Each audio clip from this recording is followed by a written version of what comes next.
Hi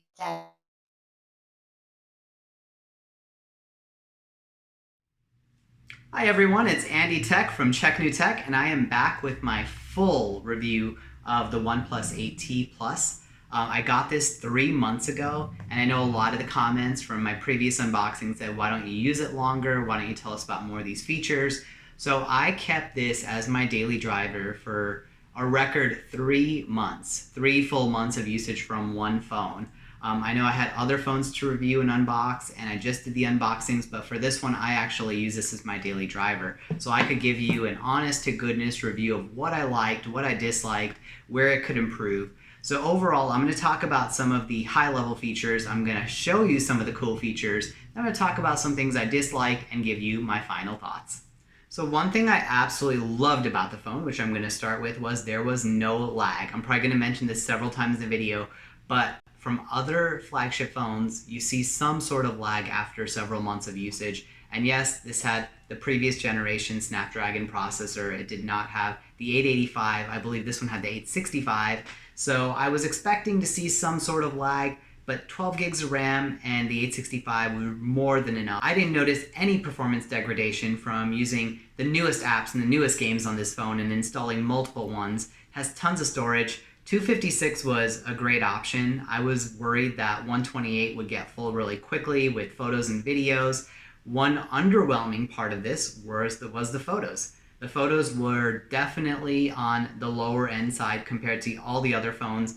Some phones that are even 2 to 3 years older than this one took better low light pictures, and even in the daytime it wasn't as vibrant. It doesn't have an AI camera. Autofocus was questionable at best. I didn't feel like I got the best quality video or photos from this phone. So if that's your primary reason getting this phone, definitely think twice. It is a lot more bulky than other phones. I know this one has my screen protector and case on it, but it is considerably bulky compared to some of the other thinner phones, but it does have a pretty large battery. So that's where this thing shines.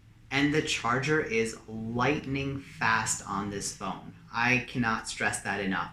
30 minutes from completely dead or near completely dead to full, which is unheard of for some of the fast chargers out there. This is amazing, and it has good quality battery life. So not only does it charge fast, but it lasts a long time. I have yet to charge this overnight since I got this. It's only a daytime charge, and it's usually to top off from like 30 or 40 to 100%, and that takes no more than 20 to 25 minutes tops.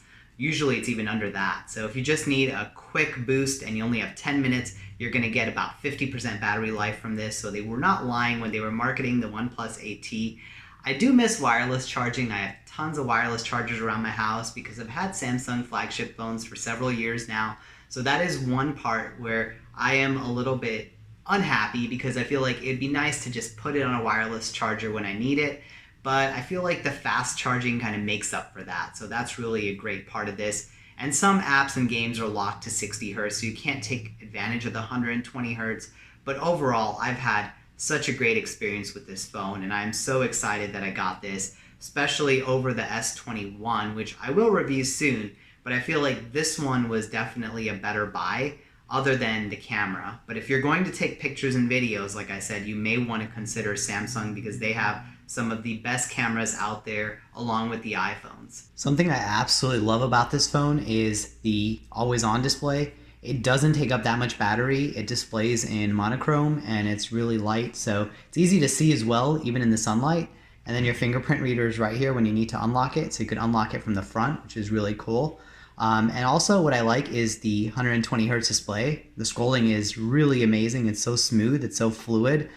You could tell there's a huge difference between this and a 60 hertz display. Another really neat area in this phone is the settings, where you could actually select a bunch of different display options here. So you've got your vision comfort, and you could actually cater your color temperature and your lightness. You have your reading mode, so you could read really well. So this is great for people who love to read like Kindle books or have a subscription to like Google News. And then you've got dark mode here. So in the night, it's really easy on your eyes. So I love using that. And you could also schedule that so it changes to dark mode later on in the day. And then you've also got ambient display. So I talked a little bit about the always on display. So mine's 8 a.m. to 10 p.m. and then you could pick up your phone to see the screen. You could even tap it if you want. You could use the tap option. For people who use their phone too much, like myself, I use technology a lot, so I'm always on a phone, computer, tablet. Having Zen mode is really neat. So in your settings here, you could actually go directly to Zen mode, and you could select that. And that allows you to set a certain amount of time where you cannot use your phone, so nothing else will come in except for a call, and you can't really do anything else like play games or check email during that time. So that gives you the ability to kind of separate from technology. A lot of people have difficulty doing that, so Zen mode's a really cool feature. I've used that several times. The other thing I really like about this phone is nearby share. So under the quick settings here, you have nearby share, and you could actually see what's nearby, and then from there you could actually share contacts, you could share, photos. It's really similar to AirDrop on the iPhone. Now for my final thoughts on this phone. This is going to be tricky. It's a great 5G device. It has tons of amazing features, great for a flagship phone, very affordable. I like that it comes with everything you need, especially the warp speed charger.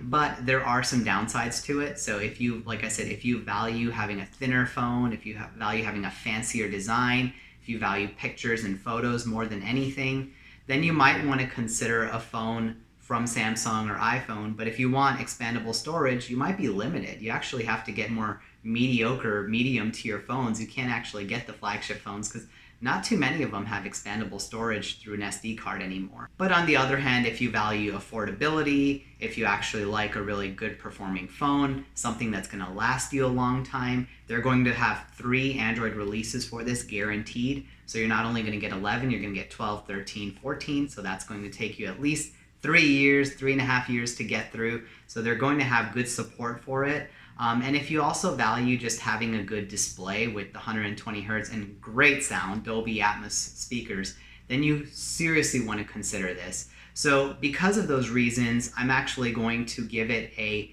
8.1 as my final tech score. This is a great phone to get, but like I said, just make your decision based off what I said. Don't make it on an impulse. Don't just buy it because it's a OnePlus and it's cheaper than the Samsung. Buy it because of the things that you value in your phone. So I hope you liked this video and this helped you determine whether the OnePlus 8T is great for you. If you like my videos, please hit the subscribe button below. This is Andy Tech signing off.